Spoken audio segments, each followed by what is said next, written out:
சாதாரண தொட்டில போட்டு இந்த மர தொட்டில போட்டு புள்ளை பாராகி பிரபஞ்சமாக இந்த பூமி இருக்கின்றது. ஆமா, இந்த பூமியை ஒரு தொட்டிலாகவும் அந்த ஆகாயம் பூச்சக்கர குடையாகும். பூச்சக்கர குடையாகும். ஆமா, நீ சொல்ற மாதிரி இந்த வாரத்தை வாங்கிடுவாங்க.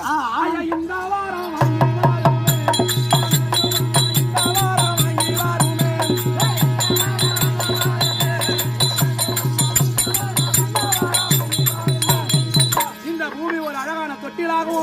அந்த ஆகாயம் என்று சொல்லக்கூடிய அந்த ஆகாயத்தை ஒரு குடையாக வாங்கிட்டு வந்து நம்ம பிள்ளைய பெற்றெடுத்து சீக்கிரம் போய் வாங்க. சந்தோஷம்